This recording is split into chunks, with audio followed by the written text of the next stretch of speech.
안녕하세요, 여러분. 요즘 즐거운 하루하루를 보내고 계시나요? 매일 일상이 똑같죠? 저도 그렇습니다. 하지만 그래도 소소하게 일어나는 일들이 있습니다. 재미있게 한번 시작해 보겠습니다. 올해 들어서 저에게 약간의 소식들이 많아요. 예를 들면 한국에 들어오지 못했던 친구들이 올해는 한국을 방문할 거야. 너 계속 거기 있는 거지? 요 기간에 어디 움직이지 말아줘. 이렇게 문자가 오고 있어요. 코로나 때문에 또는 그 이전 장기 기간 동안에 친구들이 이제 못 들어왔던 것을 이제 비행기가 열리자마자 들어오기 시작합니다. 오늘의 이야기는 지난주 토요일 날 만난 호주 친구 이야기예요. 이렇게 우리 비디오를 찍고 있는데 식당에서 컴플레인이 들어오는 거예요. 이제 카메라 들고 찍지 말라고, 음식만 찍어도 된다고 해서 기분이 안 좋아지잖아요. 그래가지고 브이로그는 이제 안 찍기로 하고 사진만 몇 개 찍고 나왔습니다. 그래도 그날 같이 나눈 이야기, 이 친구의 한국과 관련된 스토리가 살짝은 재밌어서 제가 오늘 썰 얘기하고 하려고 합니다. 이 친구는 4년 전인가 5년 전에죠? 한국에 왔었어요. 이유는 이 친구가 열심히 일한 직장에서 몇 년 동안 뭐 10시간, 12시간을 일했다고 하더라고요. 그렇게 하고 나니 2년 만에 번아웃이 온 거예요. 번아웃이 왔는데 나 여행 가야 되겠다. 한 달간 어딜 가지? 그래서 택한 곳이 한국이거든요. 왜냐면 그 당시에 이 친구가 K-드라마를 너무 좋아했대요. 한국어도 살짝 할 줄 알았었고, 그래서 한국 가자 하고 왔는데, 아무래도 이제 정서나 뭐 이런 것들이 잘 맞았나 보죠? 바로 여기서 살아봐야 되겠어 하고는 직장을 구합니다. 보름 만에요. 그래서 영어 선생이라는 직업으로 해서 그 청담 어학원에 선생님으로 취직을 하게 되었는데, 그러면서 저희 이제 짝꿍인 그레엄하고 같이 동료로 만나게 되어서 알게 된 친구거든요. 이 친구가 1년 반을 재미있게 친구들을 사귀면서 지내게 됩니다. 한국말도 곧잘합니다. 그런데 이 코로나가 터지는 바람에 1년 반이 되던 해에 엄마 아빠가 비행기를 타고 오십니다. 이 친구는 나 안 갈래. 한국 굉장히 안전해. 왜냐면 저희가 이제 맨 처음 마스크 쓰기 시작한 나라잖아요. 생각보다 사망률도 떨어지고 그 다음에 백신도 잘 맞고 약도 잘 먹고 있는데 엄마 아빠는 그 마스크 쓰는 거에 대한 그 선입견이 있으셨던 거예요. 얼마나 심하면 마스크까지 쓰냐. 그 사회 안 좋다. 너 빨리 나와라. 호주에 와서 의료 시스템 받아야지. 의료 서비스를 받아야지. 한국에 있으면 너 외국인이니까 대접 못 받아.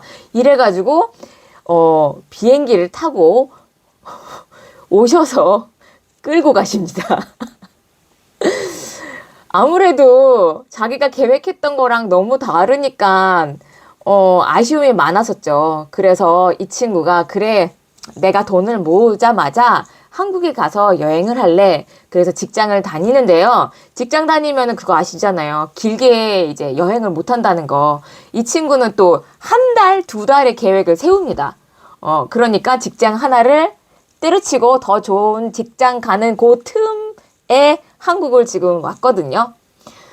못 말립니다. 제 생각에는 이 친구가 한국 음식, 뭐 한국 문화, 특히나 이 한국인과 이렇게 인터랙션 하는 거를 너무 좋아하는 것 같아요, 제 생각엔. 그래서, 제가 제안을 했죠. 다음번에는 친구들과 같이 오지 말고, 혼자 와, 우리 집에서 지내. 그리고 나랑 나가서 찜질방도 가고, 뭐, 찜 종류도 좀 먹고, 회, 아니면 한국 전통 음식, 그리고 시골로 좀 드라이브 하자라고 제안을 했습니다. 이 친구가 이번 여행에서 잘못한 게 있는 것 같아요. 자기도 기대치 않게 이제 친구들이 케이팝을 좋아하니까 나 한국 가는데 너희들도 올래? 라고 제안했는데 그 친구 둘이 온 거예요. 2주 동안. 근데 그 2주 동안 그냥 이 친구에 의존해서 여행을 하니까 아무 계획 없이 온 거죠. 얘들아, 우리 이거 먹지 않을래? 얘들아, 이거 가지 않을래? 얘들아, 이거 해보지 않을래? 애들이 반응이 없다라는 거예요. 신기했어요. 말하자면은 K-팝은 좋아하지만 K-문화나 그런 분위기를 즐기지 않는 애들도 있구나라는 걸 제가 처음 이제 듣게 되어가지고 물어봤죠. 아니, 호주에 K-컬처 좋아하는 애들 많지 않아? 많아. 인기 많아. 근데 걔네들 왜 여기 와서 즐기질 않아? 이제 비행기 표만 해도 얼마며, 여기서 쓰는 돈이 얼마며, 즐기면 좋은데? 그랬더니, 이 친구들은 호주를 떠나본 적이 없던 친구들이래요.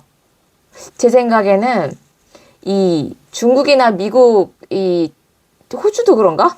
이 대륙 친구들 중에, 큰 대륙 친구들 중에서는 해외로 한 번도 안 나가본 친구들이 생각보다 많아요.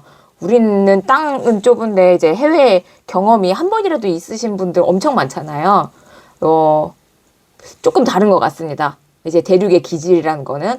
어쨌든 간에 이 친구들 때문에 저도 이 친구 한 번밖에 못 만나보고 그 다음에 친구의 여행이 조금은 약간 이렇게 된 느낌이 없지 않아서 다음번에는 다른 계획을 세우기를 추천을 했었던 겁니다. 요 포인트에서 도움이 되실런지는 잘 모르겠지만 앞에 있는 비디오에서 보면 저희 딸이 지금 호주로 워킹 홀리데이 가는 준비를 하고 있잖아요. 그런데 브리즈번을 가겠어 라고 했던 계획이 시드니로 옮겨집니다. 그래서 저는 그러지 말고 엄마 친구가 있는 멜버른으로 가는 건 어떠니? 왜냐하면 이제 생판 모르는 곳에 가면 이게 쉽지 않잖아요. 아무래도 친구 한 명이라도 있으면은 물어보기 쉽고, 그 다음에 사는데 팁을 구하기도 쉽고, 물론 메시지가 있긴 하지만, 친구 사귀는 것 또한 쉽지 않을까 싶어서 제가 이제 부탁을 하기 시작했는데요. 그게 있습니다. 이제 모든 정보, 애들은 다 유튜브 보고, 그 다음에 이제 구글링 해가지고, 호주의 생활은 어떤지 알아봅니다. 물론 웹사이트로 직업을 이제 물어볼 수 있고 방을 구할 수 있지만 여기서 큰 차이점은 현지인과 친구 되기가 쉽지 않다는 포인트가 있더라고요. 그래서 사실 이제 엄마 극성으로 현지인을 소개시켜주면 게다가 이제 저희 딸하고 또래거든요. 그러니까 좀 이제 한 달이라도 두 달이라도 그 힘든 부분이 제거가 되지 않을까 하는 생각에 제가 이 친구한테 이런저런 부탁을 했었습니다. 예를 들면은 집 구하는 거, 며칠은 이제 잠깐 있는 숙박에 있고 나서 룸메이트 구하는 방들 있잖아요. 그걸 구하기도 쉬울 것이고, 그리고 로컬이 쓰는 웹사이트도 다를 것이고, 그 다음에 한 가지 진짜 대박인 제안은 가자마자 누가 아르바이트가 있겠어요. 근데 이번에 이 친구가 자기가 주말 동안 한 아르바이트 옷가게가 있는데 그 사장님한테 얘기를 해서 거기서 이제 워킹홀리데이 비자로도 일할 수 있는지 물어보겠다. 말하자면은 이제 직업이 구해지는 상태에서 들어가게 되는 거죠. 이거는 쉬운 일이 사실은 아니거든요. 제가 알기로는 대부분의 이 청년인 워킹홀리데이 비자로 들어가는 친구들은 약 한 달 정도는 이제 직업 구하는데 다리품, 발품 팔고 그 다음에 의사소통으로 이제 어려움 겪고 이런 과정을 겪는다고 하는데 안 거쳐도 되잖아요. 그쵸? 근데 모르겠습니다. 저희 딸이 이거를 선택을 할지 안 할지는 잘 모르겠지만 되도록이면 엄마의 친구들과 멀리 떨어지려는 경향 때문에 어쩔지 모르겠지만은 저의 입장에서는 엄마 극성으로 친구들의 이런 어프리시에이션 그러니까는 정말 정성을 다해서 제 마음처럼 여겨주는 이러한 제안들 때문에 저는 정말 이제 깊었거든요. 어찌하건 간에 이게 그 부모님들의 팁이 되실런지는 모르겠습니다. 워킹 홀리데이 비자가 지금 최근 호주는 굉장히 쉽습니다. 보름 만에 나왔으니까요. 그리고 이민 비자도 달라지고 있는 것 같습니다. 이 친구한테 물어보니까 호주도 이 인구 파퓰레이션에 문제가 있대요. 좀 더 많은 이민자들을 받아들여서 이 나라를 조금 더 올리고 싶은 그런 정책을 핀다고 하더라고요.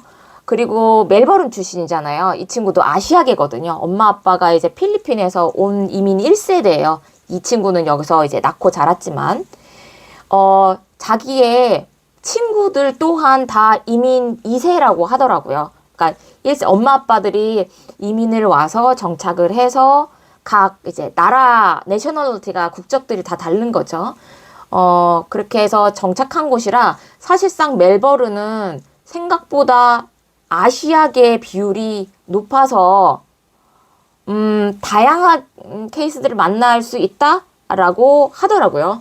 요즘엔 인종차별 없는 것 같습니다. 그 지역은요. 그리고 이 조금 영어를 살짝 못하더라도 아시아계가 많다 보니 약간 지내기가 쉽다라는 부분도 있고 도시화가 돼 있어서 뭐라고 되죠? 한국만큼이나 편리하다고 해요. 그래서 제 생각엔 많은 친구들이 이제 농장 취직부터 먼저 하거든요. 그러느라고 브리즈번을 많이 가는데 그것도 좋은 선택이라고 생각합니다. 하지만 이제 영어를 배우기 위해서는 너무 농장만 고집하지 말고 멜버른, 시드니는 좀 서울, 파리, 런던 같은 느낌이어서 그다지 이제 모르겠습니다. 아직은 그쪽의 이제 분위기를 잘 모르겠지만 멜버른 같은 경우는 제 생각엔 괜찮은 선택일 것 같아요. 장기간 사는 걸 생각하신다면은 영어를 전혀 못하시는 상태에서 제로 영어 있잖아요. 이 상태에서 외국 안 나갔으면 싶습니다.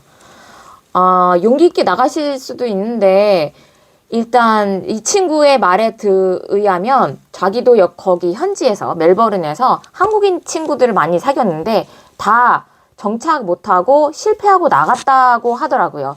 이유 중에 하나는 영어를 많이 못하니까 한국인 식당을 고르는데 한국인 식당이라든지 한국인 가게는 한국 분들이 운영하시잖아요. 일을 많이 하는 걸 추구하신대요. 그러니까 한국의 그대로의 그 전략, 그 가게 운영 전략을 그대로 호주에서 적용하다 보니까 굉장히 힘들고 생각보다 한국인과 생활하는 게 많다 보니 영어가 늘지 않고 해서 영어는 좀 친구 사귈 만큼의 영어는 하고 가는 게 낫지 않을까 싶습니다. 여기까지 저의 의견을 담아서 친구의 이야기까지 해보았습니다.